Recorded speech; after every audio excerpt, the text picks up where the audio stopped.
Hello there, people of the internet. My name is Odur Jagero, and this is Dialogues with Jagero. We are continuing our beautiful series called How to Reduce Weight or Manage Your Weight, the teaspoon way. And I hope you enjoyed episode 1, you have enjoyed episode 2, you enjoyed episode 3, and now we are on episode 4. Have you ever heard people say, I need my sugar because I'm so stressed, I want to take that dose of ice cream or another dose of whatever. So people are going into eating because there is something wrong with them. We lose our sleep, we wake up in the middle of the night, run to the kitchen and get something and start watching a movie in the middle of the night. Yes. You know, you are depressed and you're like, I need to eat. You are having a very bad time, or people who are suffering from some kind of ailments. Yeah. They tend to find solace in food. Yes. That has happened to me sometimes, you know. Oh, really? You get... Are you stress eating or? Stress eating. What happened? A lot of things in life, bro. Nairobi can hit you from all corners. Weka ile kaugali na fulufulu. Unajipata Nyamazisha nayo hii stress. Okay, so tell me about it.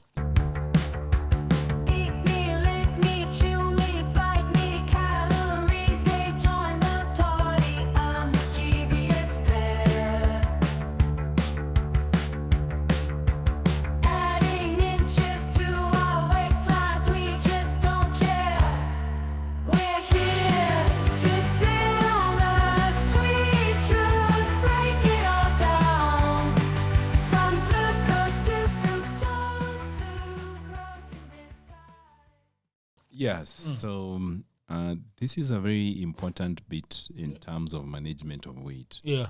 And I always tell my patients that despite what methods that we want to use or what change in terms of portions you want to do, despite what you want to know about, I don't know, good vegetables or the different types of vegetables that are in Kisumu, Machakos or Nyeri, if we do not get you at the right mental space, okay, your mental and psychological bit about you need to be in the right space. I was telling you, this is the space at which I really want my patients, first of all, to acquire before even we make any lifestyle change, before we even start thinking of you reducing weight. I need you to be in the right mental space to make the change. Now, the motivator of you making the right choice is very different from you having the right mental space. You could be motivated to do something. Yeah. Okay. You could want to make sure that I cut my food intake by this much. Okay. But your mental space is not there. You've just told me Nairobi can be an harsh environment. Yeah, very True. harsh. Yeah. Shamba la mawe. Yeah. Tunaita. And it's not just you. So many people, especially in the last, with the new government, things have really changed. The businesses have not been doing well, right? There's a lot of emotions going through. You've had so many suicide cases that are coming in. And this is what I'm talking about, the mental space. If you are not in the right mental space, then it becomes very difficult for you to implement any other thing. And I have seen a couple of patients who come to me and they're like, I want to make this change, despite the fact that I'm going through this mental episode, or I'm depressed, or I'm anxious. And you know what I tell them? I want you, first of all, to go and deal with the mental space. Because without dealing with the mental space, psychological aspect, we are not doing much. Okay? I have seen people who come to me and they tell me now to just talk about stress at work. People come, and not just at work, it can be anywhere, but mainly because of the work situation. I see a person tells me, I am so stressed. Yesterday I didn't sleep because there was something that I had to deliver. The deadline was in 2 days. The deadline was at 6 a.m. The deadline was at, this time. So I had to stay awake. And when they are staying awake, what are they doing? They are either drinking some, juices. Yes. or some cappuccino to keep them awake, and it comes with or energy drink, or an energy drink or something to keep them awake. Unknown to you that space that you've created to you is making you eat subconsciously. So you're eating subconsciously as you don't know because you are stressed. You're trying to sort an accounting issue. You're trying to sort a human resource issue, but you're also eating. And what unknown to you, when you are eating, you're also eating things that are making you gain weight because you are very inactive. So stress at work, stress in many other areas, stress at family point of view. There is a miscommunication between man and wife. Yeah. There's miscommunication between you and your children.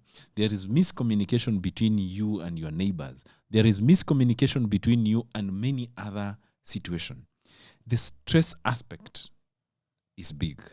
Now, in Africa, I think we have a lot of stress episodes when one of us is sick, and especially when somebody has lost a loved one. This is a big source of stress, and people take a lot of time.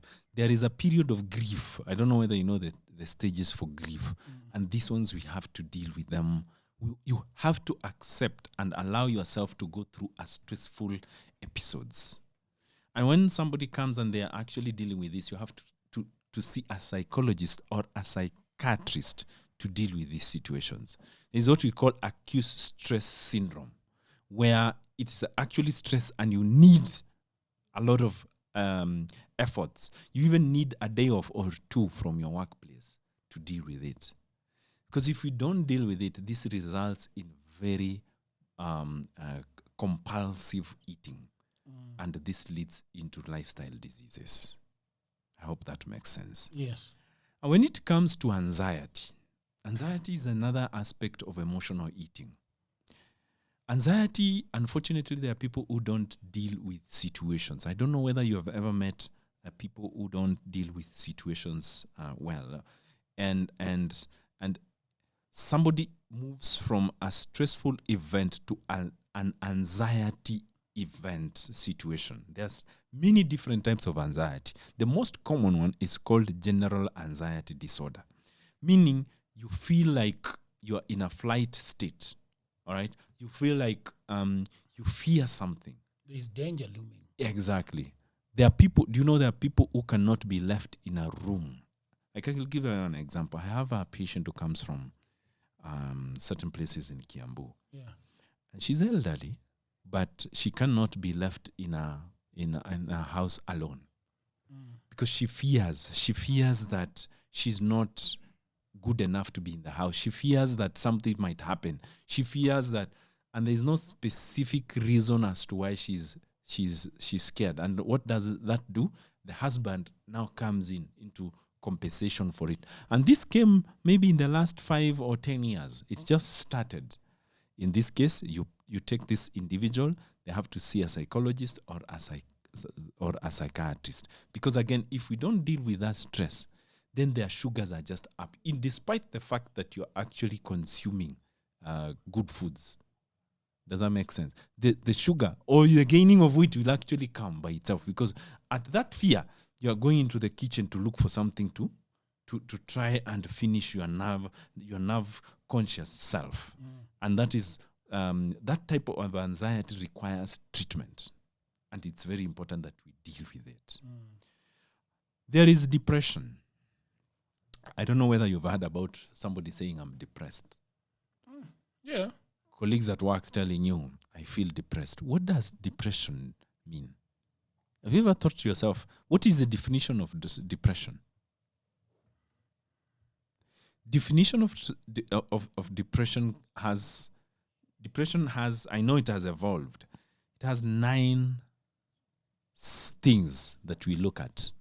And then we pick them in groups. We say if you have about 4, then you have mild depression. If you have 6 of them, then you have moderate depression. And if you have about 9, you have now maybe full-blown depression. And it's all... Do you know about the 4? Yes, that is about concentration. Yeah. You are anxious. You are not sleeping well. and your focus in what you're doing, which is actually that's concentration. And did I say sleep? Yes. There is sleep, there is concentration, there is appetite, increase appetite. There is what is the other fourth one? I'll remember it. But those ones are the major ones. That when somebody mentions this, you want to go and now look, and there's a chart that we use, and you give them, and they have to go through those ticking, and you ask them, are you sleeping well? Yes. Are you eating well? Yes. Are you anxious about something? Yes. Are you in a scale of 1 to 0 or 1 to 10? Are you able to focus? Or are you able, how many hours are you sleeping? Are you sleeping just 2 hours and then you wake up? You understand what I mean? It's a scale. And once you satisfy 4, 6, or 8 of them, then we can put you in a scale where you can say mild, moderate, or severe depression. Now, I can assure you depression is common. And in about people who are living with obesity, about 30% to 40% are living with depression. Why? Because we tend to impose this depression.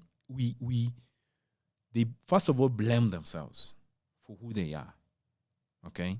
Number 2, the society is very unforgiving to people who are overweight. Right? Have you ever gone somewhere and then, hey, yeni mkubwa, mpe chakula kidogo?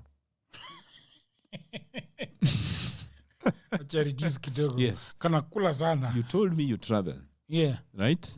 How big are the aeroplane seats? The aeroplane seats. Well, they're not big. They're not big. No. So if you get somebody who has a BMI of 40.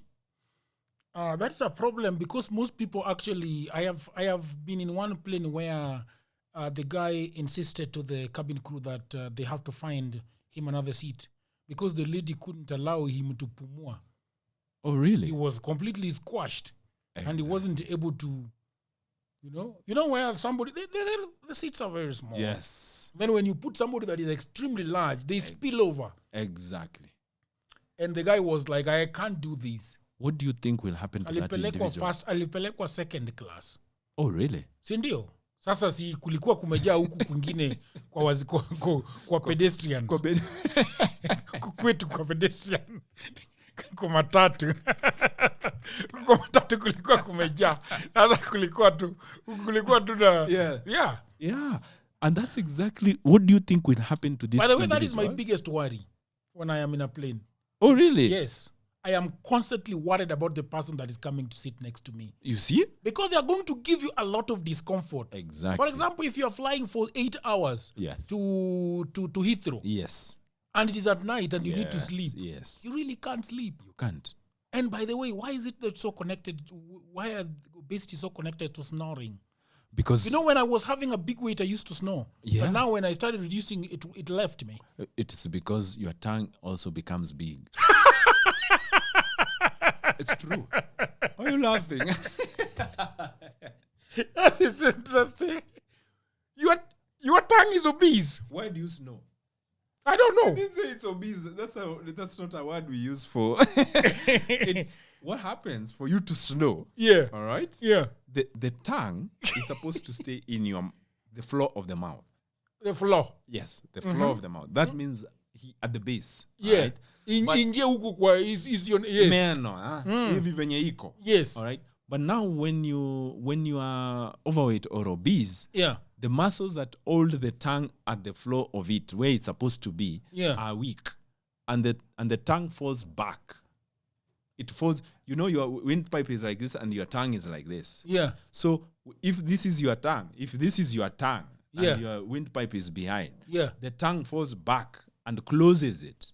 Oh, I see. You see? So when you close now, you have a valve. Okay. So you it's like you're breathing in and then yes. Yeah. And when you lose weight, you also lose weight. The muscles are able to hold the tongue in on the floor on where it's supposed to be. So usually snoring is a factor of the weight of the weight of the tongue. It falls back and it creates a valve that when you're breathing in and out, creates like a valve where it is you understand? That's what happens. And some people, it's bad because it can block to the point whereby you're not breathing properly and you get something called sleep apnea. What is a sleep apnea? You are not breathing in enough oxygen. And your oxygen concentration, remember during COVID when we were looking at saturation of oxygen, it can actually go down, and you realize when you're snoring, your oxygen concentration is reduced. And when you check it when you're sleeping, it's around 80, 85, 90, and it's supposed to be more than 90, 97, 98, 100%. And therefore, we give you something called CPAP. Mm-hmm. And we put, have you ever seen how it is treated? You're given a CPAP is something that you sleep with. Yes, I've seen people sleeping with that thing. Yes. It applies pressure so that now your tongue cannot fall back. And you're breathing with pressure now. So there is enough air going in. And you know something that is very also strange, because when I was having I was overweight completely, I used to bite my tongue at night. Oh, really? Yes. And you didn't have epilepsy? No. I think it was fat. The tongue was fat. Oh, yes. So it was, the menu was so blazing you would on wake it. up and, I would have a blister. Oh, really? Yeah. Now that's a new symptom. Maybe I need a specialist in that area. Man, I'm telling you, what I've realized, bro. Weight. Daktari, is that weight comes with a lot of problems. That is true. Like just so many. Yes. And many people don't realize that.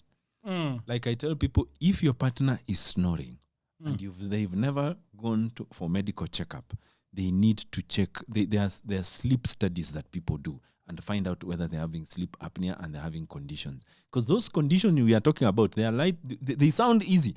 But once your oxygen is not enough and you're snoring, can result in enlarged heart at the end of the day. So it is very important that we seek medical help in this regard. Being big also causes back pains. You know that. See, I was having back pains. You did have those? Yes, I was having back pains all the time. There's a time I woke up and I couldn't wake up. I couldn't sit up. Oh, really? Because my spine was I don't know what had happened. Connie, how big were you? It was around 100 or something. Oh, really? Yeah. Comes with back pain, because remember your back is supposed to hold... And joint pain. Yes, of course. Remember, your back is supposed to hold 70 kilos. Now you weigh 100. Well, who said that it's supposed to hold 70 kilos? Because that is what it is, because your BMI is like that. You can't continue gaining and expect your joints to behave the same. In fact... Zinaanza kurato. Yes. Zinaanza kurato vibaya. Yes. And you know that, just not to divert a lot, but that's exactly the psychological aspect of it. And that sets you into depression. Remember, you're having back pain, you're snoring, you are not... Bibi amakugonga kila mali. Yeah. Boom. Because when they boom you like this, you stop snoring and then they can snore for a bit. You know, and then when you change position and your tongue leaves your windpipe again. So this results into depression. And these people become very depressed and they actually need psychological support. They need a lot of, even some of them go into medications. And some of those medications for depression make you gain weight more. You see? It becomes a vicious cycle. Oh, yeah? You understand what I mean? Because some of those drugs, they make you sleep more and they also make you eat more. So now, can you explain the reason why these drugs make you eat more, they make you sleep more, they make you, especially the weight gain part of it? Oh my God, I don't know how to go into this, but the way they go into it, bro. Simpler way. I always try to make sure that I am very, you see the way, what is depression is a study of, or it means your hormones in your brain. Now you're making me start going to deep stuff. You go. People, what siku hizi watu wamesoma bwana. Usidharau sisi. That is why, you know, the other day I was listening to a heated debate. Yes. About why doctors write in handwritings that cannot be read by the normal monage. I know where this is going. Yes. Yeah. So you explain. So there is an hormone called serotonin. This is the main hormone, serotonin. Yeah. And some of these drugs are called serotonin reuptake inhibitors. All right. Serotonin? Reuptake inhibitors, Okay. SSRIs. All right. What that means is that, okay, whenever there is a communication between a neuron and another one, Yes. okay, you know the way neurons communicate, it is a neuron spikes some neurotransmitter and communicates to the other one. Yes. Okay? And there is now the one that is firing and the one that is receiving. Now, when there is an hormone in the brain, the transmitter called serotonin is a bit reduced in depression. Okay? So you want, when you release serotonin, to reach to the other end. Yeah. All right? But when you release serotonin, there are other things out here that inhibit, or the same releaser is reuptaking them. Yeah. Is reabsorbing them back. Okay? So you see now, one of the mechanisms that we can give you as a drug is to make sure that the drug we give you, when you release the serotonin, is not taken back. It is actually, the whole of it goes to the next transmit to the next neuron. Does that make sense? Yes. So that now the drug is called serotonin reuptake inhibitor. It is inhibiting you from absorbing back the serotonin, and therefore now you have a lot of serotonin going to the next junction. Okay. You see that? One of the effects that drug will do is to increase your appetite. Oh, I see. You understand? By firing more. Of course, by many other means. But that's the general trend. So you will find this transmitter is usually lost in between here. And we know the mechanisms into which we can either pump you more drug to release more, or we can make you, the other neuron on the other side, absorb more, or we can make sure that the people who are here trying to take the serotonin away, we inhibit them so that you get more serotonin on the other side. Wow. So the drugs for depression can be many and different types. Depends on what you're looking at. But they can make you, as a side effect, they can make you gain weight. Oh, I see. Okay? And now we could move you from a place of depression to a place of hyper. You become hyperactive. So that's something that, again, requires a lot of balancing with the medications that you're using. Let me just talk about sleep. Sleep, yes. Yes, go ahead. Sleep is very important. You know why?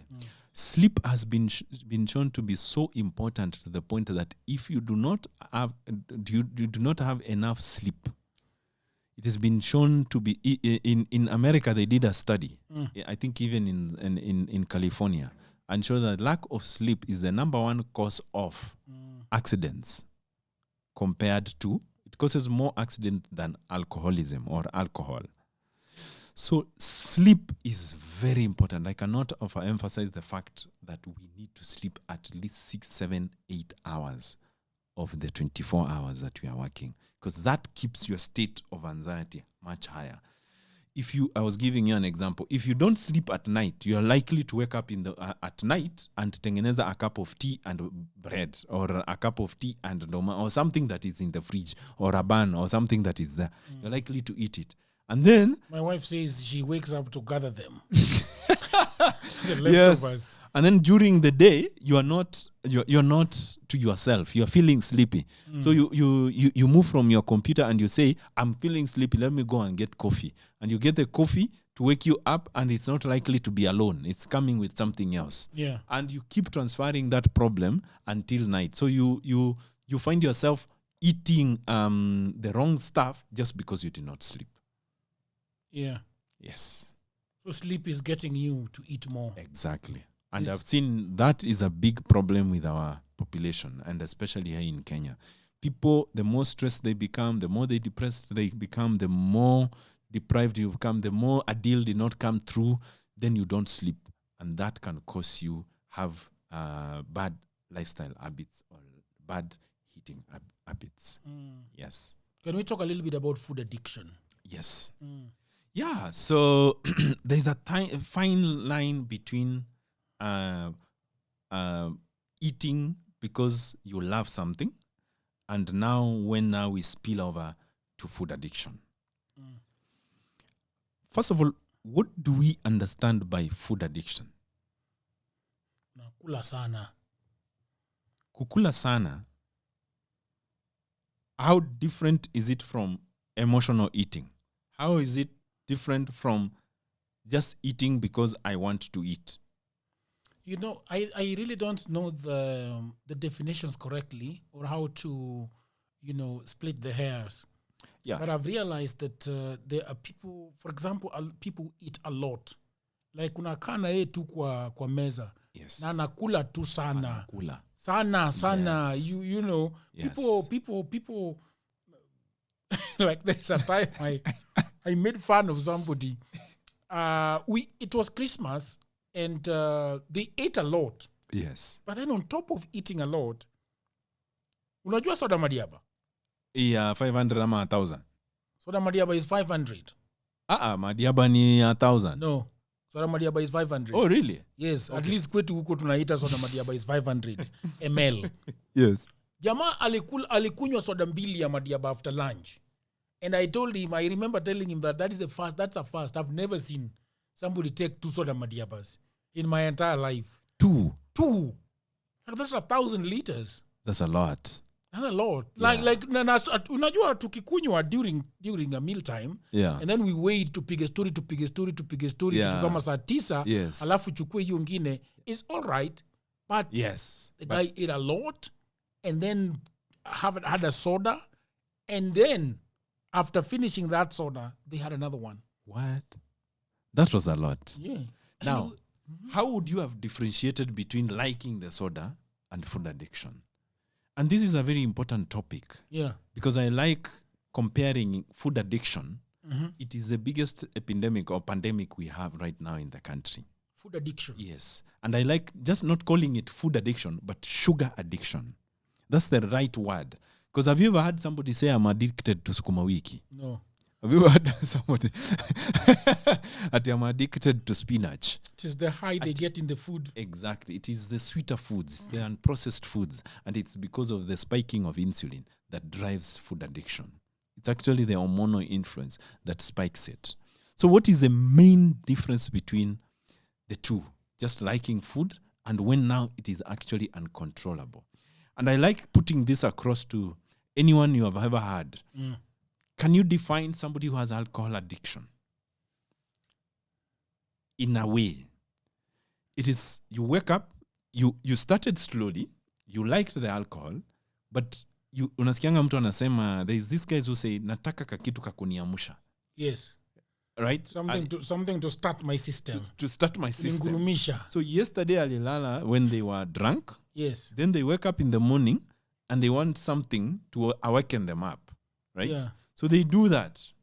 The more they continue that, they get into alcohol addiction. Yeah.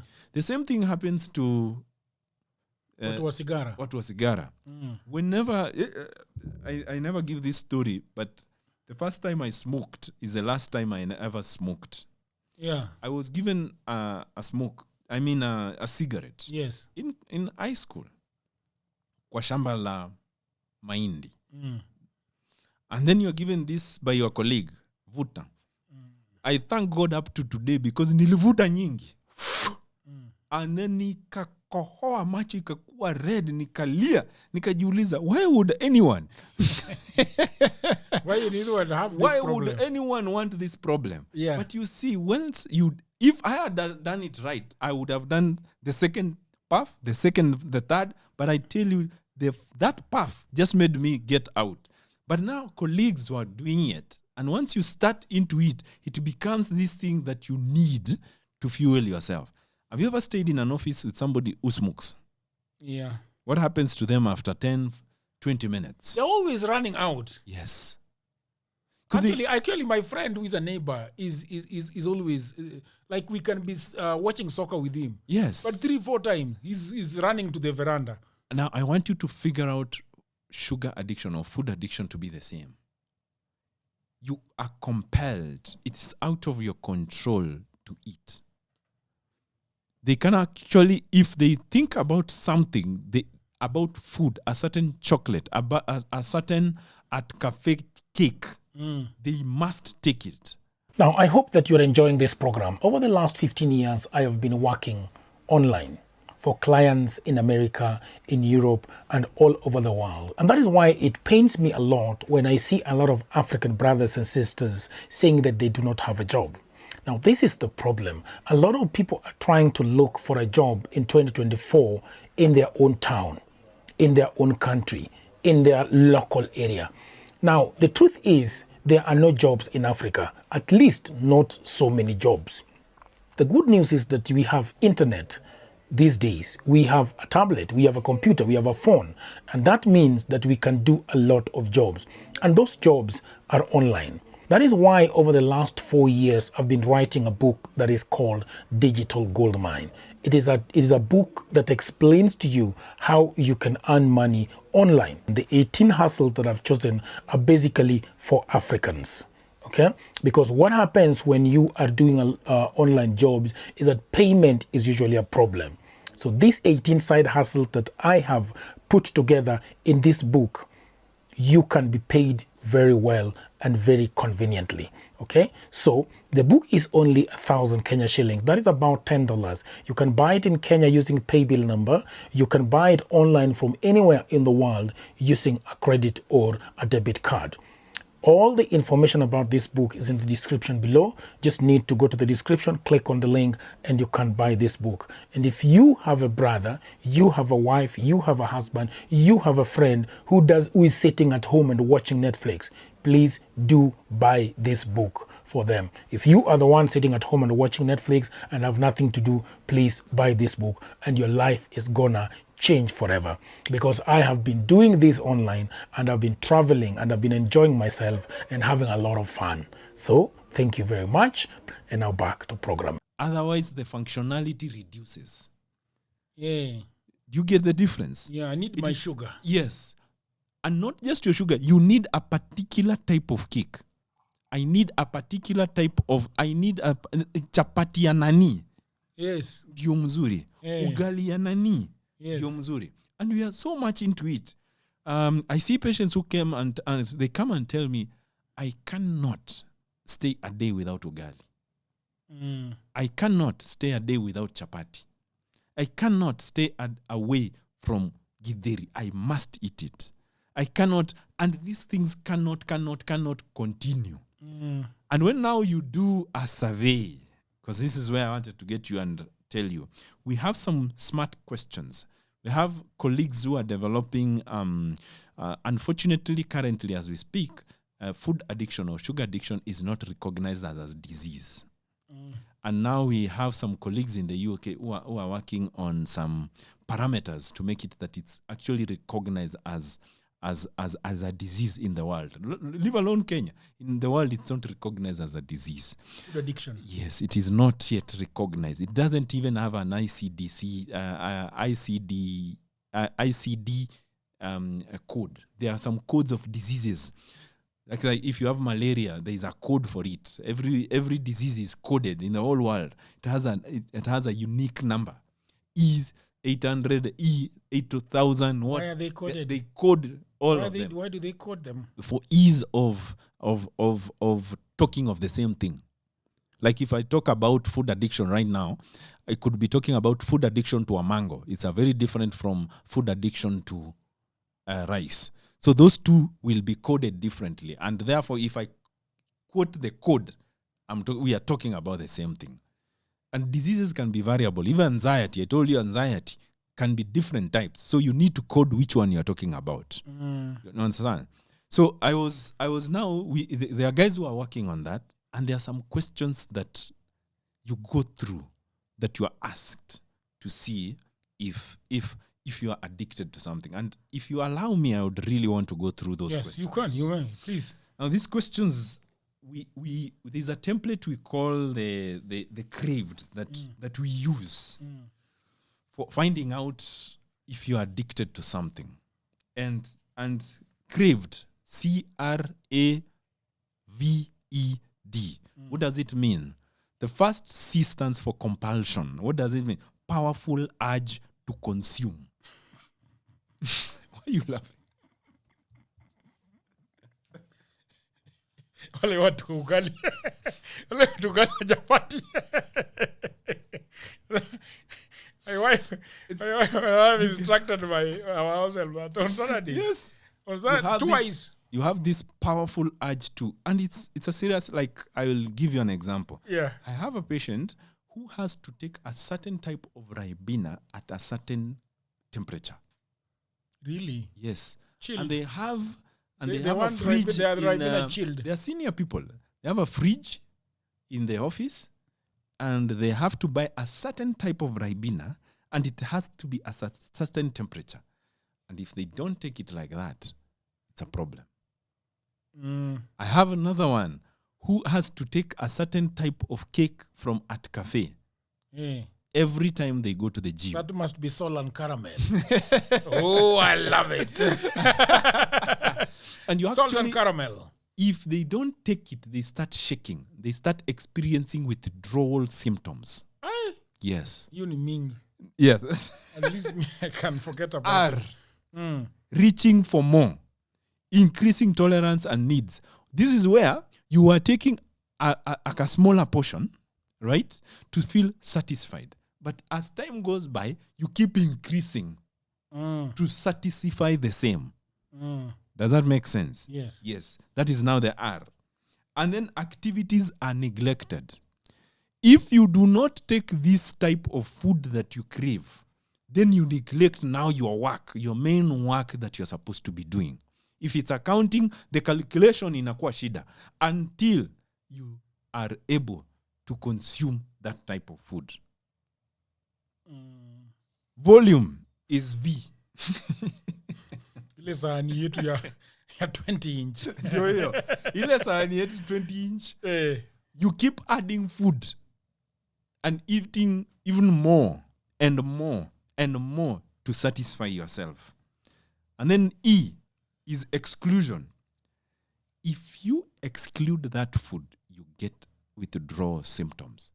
Now, your friend who is your neighbor, tell them to sit here and not to smoke for 6 hours. That is, those are the guys that when you have a plane ride with them, they're always walking on the aisles. Exactly. Pacing up and down. Yes, pacing up and down. waiting for 3 hours. Wondering when can we land? What? Yes. Yes, and withdrawal symptoms can make you sweat, jittery, anxious, moody, and very combative. Yeah, see, my wife, even when I was doing my weight loss, during my serious weight loss regime, my wife kept telling me that I've really changed. I was moody, I was annoyed, easily annoyed. Yes. Kwa sababu sasa hakuna nini, system inasema hii ugali inakuja saa ngapi. Ugali. Yes. Inakuja saa ngapi. Na ikuji. You get really worked up. Yes, you get very, very worked up and you feel like you need this. Otherwise, there's a problem. Yeah. And then the D. Just like people that have cocaine and they can't get the money, they're stealing everything. They steal everything. And it's not just cocaine. Remember, people can be addicted to pain medication like morphine that we give in the hospital. Yes. And other drugs that we use for pain. They become and they cause euphoria. And that is abused mainly by doctors and healthcare workers, nurses, and many other people in there. Yes.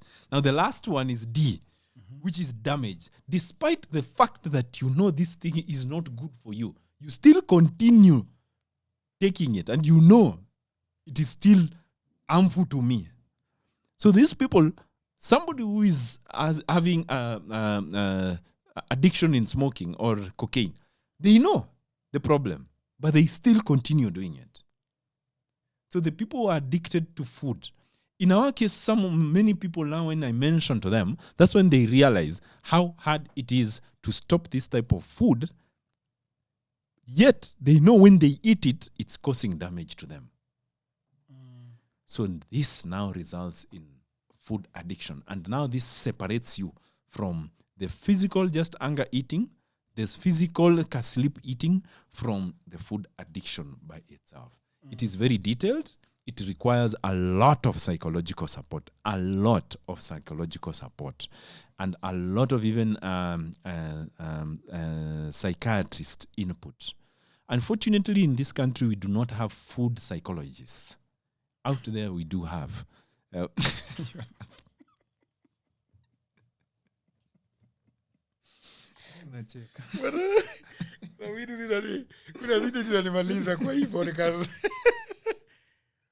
we should have food psychologists. yes, to deal with Are this. those nutritionists? Yes, we can. No. No. A psychologist who has gone to food do, psychologist? Yes, who has done or majored in psychology for food. Okay, explain. What are you what is this psychology in food? Yes, how you eat those things we've been talking about. Hey. Yes, they affect you. So then you go there and The they help behavior. you. Yes. So then you go there and they help you. Food addicts. So if you are suffering from obesity, you would be you benefit a lot. No, you could actually see 5 different professionals. Yes. Because you are seeing a food psychologist, yes. you are seeing a nutritionist, yes. you are seeing a psychiatrist. Yes. Yeah? And you're seeing a diabetologist if you have a problem. And you're also seeing a physician, maybe for back pain or something, or a surgeon or something. And you're also being followed up for knee problems. You could be having a battery of healthcare professionals following you up. Because of just food. Unbelievable. Yes. Now, what is the process of getting out of food addiction? We have already started it, as you said. Yes. The process of getting out of food addiction, first of all, you have to get a good psychologist. Even when they come to my office, I can only detect that there is an issue and we can diagnose food addiction. Now, the process is another key point where you have to think positively about what you're doing. You have to be very intentional about what you're doing. Remember the 5 things that we just talked about, right?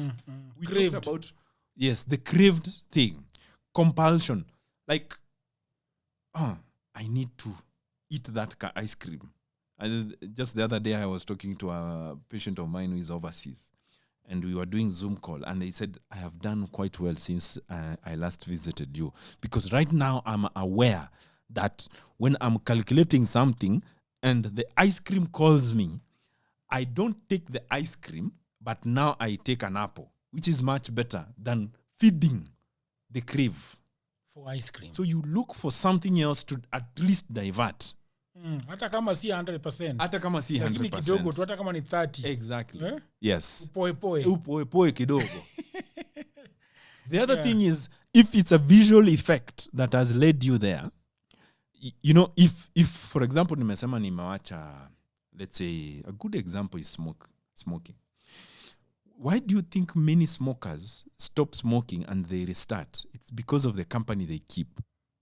Okay? Me and you are friends. We've been smoking. All right? I have decided to stop smoking. And then I'm still meeting you. What happens? You are unlikely to smoke the same way you do. And what do? You give it to me. That reminds me about something, Dr. What? One of the problems that I really I've really suffered with in my journey to weight loss is living with people who don't care about weight loss. Not really caring, they have no issue with it. Yes. So unakuta my wife is sending me to Naivas to go and buy the cupcakes, the coconut cupcakes. Those things are sweet, bro. Ukipata yu kitu na chai ya majani. Yes. It is so sweet. And my wife just likes it. Like she takes her lunch and just waits until around 3:34. And then she goes and makes you chai moto. Na hizo cupcakes. Alafu anakatwa kwa Netflix. I can already see it. I am living with a smoker. Yeah. You know? And then there is bread. Yeah. And then I have realized that the people close to you do not understand the journey in which you are going through. Yes. So my house help will just serve me bread. Yeah. Ajali? Yeah. Yeah, si ni wewe umebadilika, si yeye. Si yeye. You know, ugali ni ile. Exactly. Although siku hizi ameona, she has been reducing the size of ugali every other day. Siku hizi analetanga kama hii. Kidogo kabisa. You know? And that is that is the inner thing about addiction. That's the same process you want to take them. Yeah. You want them to withdraw or come out of that environment. And that's why sometimes we take alcoholics and we put them in a rehab away from the environment. Yeah. So you have to look for a way of putting these guys. How do you advise that? Remember, this is just in food addiction. How do you handle these guys? How do you want them? Do you want them to get to an environment of ice creams? No. And even if they got to the same environment, like for example, if it's an ice cream, Yeah.